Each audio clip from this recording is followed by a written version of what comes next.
Non mais qu'est-ce que c'est que ce chapitre? Non mais qu'est-ce que c'est que ça? Non mais c'est incroyable. Et Chiro Oda a pété un câble. Mais c'est pas possible de faire ça. Honneur à tous les amis. J'espère que vous allez bien. Bienvenue, c'est Cephas. On va découvrir ensemble ce chapitre extraordinaire. Ce chapitre-là, mais c'est juste incroyable en fait. Ça devrait même être un jour férié, mais c'est pas possible. C'est quoi ce chapitre de malade mental? Bon bref, petit like, petit commentaire pour ceux qui veulent soutenir Cephas. Je veux même pas perdre un peu de temps. On balance l'intro direct.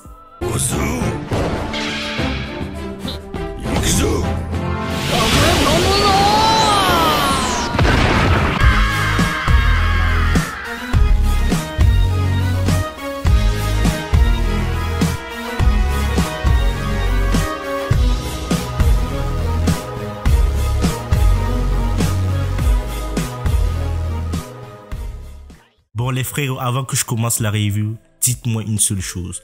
Dites-moi si vous êtes sous le choc.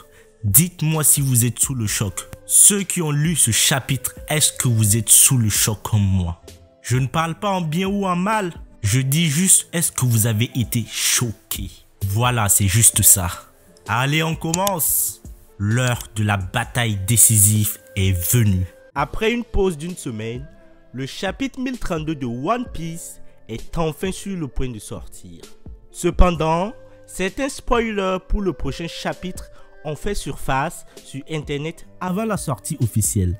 Le chapitre précédent de One Piece se concentre sur Sanji qui devine ses pouvoirs nouvellement éveillés. Il jure de ne pas utiliser les pouvoirs du Germain, craignant de devenir sans cœur comme ses frères.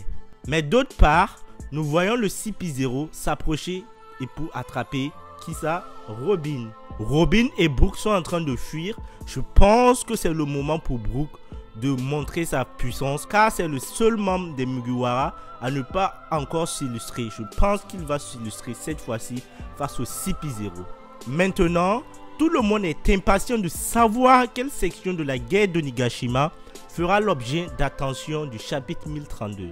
Selon des récentes fuites, le prochain chapitre de One Piece s'intitule La chère épée d'Oden. Fait très intéressant. Le chapitre commence avec Marco qui se transforme en phénix et va avec Izu.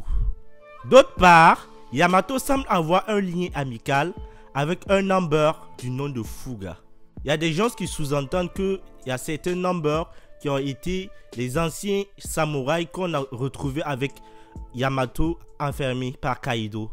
Donc c'est possible que ce soit te transformer en number qui se sont alliés avec Yamato. Les membres du CP0 sont toujours après Brook et Robin, mais n'ont pas pu les attraper à cause du feu Yukai. Alors le feu Yukai, c'est le monstre que Kanjuro a créé avec son dernier souffle pour foutre le bordel dans tout le dôme. Donc ce monstre est en train de mettre le feu partout et c'est grâce à cela que les membres du CP0 n'ont pas pu attraper Robin. Étonnamment, Apu prend une photo des membres du CP0 pour la vendre à Morgan. Apparemment étant pirate, Apu aussi a des affaires, des activités telles que prendre les photos pour les primes et Morgan lui il va faire des news par rapport à ça. Donc c'est intéressant, ce qui rend la situation encore plus difficile pour le groupe. Pendant ce temps, le CP0 confirme qu'ils connaissent la véritable identité de Drake. Alors on sait que Drake c'est un agent infiltré de la marine. C'est sûr que le CP0 a idée de cela. Ce qui va s'en suivre c'est quoi?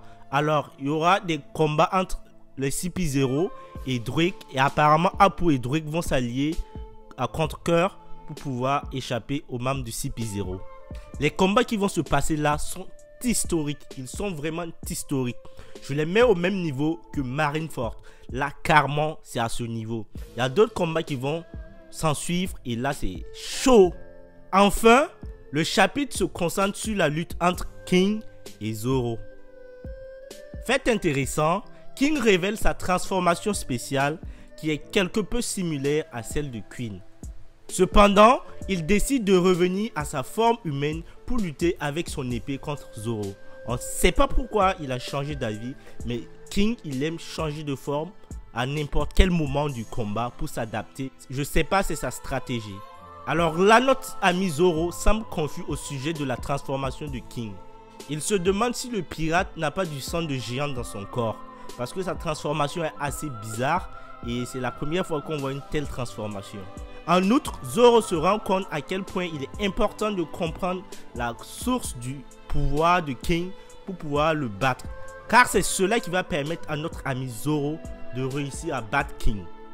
Là, tous les combats s'enchaînent, mais c'est chaud les amis. C'est vraiment dantesque. C'est comme si on était en enfer. Et c'est ce qu'on aime chez One Piece. Tous les combats sont épiques. Il n'y a pas un seul combat qui ne fait pas saliver. Enfin, au milieu du combat, l'épée Enmadoden Kozuki réagit au shamisen qui est joué à distance par on ne sait pas qui. Alors là, qu'est-ce qui va se passer? Zoro et Orochi entendent également le même son. Ils arrivent à reconnaître ce son. Donc, c'est très intéressant. Et là se termine le chapitre par Orochi qui se dirige vers la source. Orochi reconnaît le son. Il se dirige vers la source pour savoir qui est en train de jouer ce son. Alors, d'aucuns diront que c'est Toki Kozuki qui n'est pas mort, qui est revenu. D'autres diront aussi que Yori. De toutes les façons, dans les prochains chapitres, on saura qui est en train de faire cela. Sûrement, c'est cette personne qui a réussi à soigner les fourreaux rouges. Donc, si l'on en croit les fuites, on peut dire sans se tromper que le prochain chapitre se terminera par un cliffhanger massif. Quoi qu'il en soit, ces spoilers peuvent ne pas être complètement précis, alors assurez-vous de le lire dans le chapitre officiel lorsqu'il sortira ce week-end. Merci les frérots de m'avoir écouté. On se retrouve la semaine prochaine pour un nouveau chapitre. Quant à vous, prenez soin de vous et peace. Alors, c'est pas fini, j'oubliais. N'oubliez pas de vous abonner et de cliquer sur la cloche de notification pour ne rien rater. また明日だぞ。もっと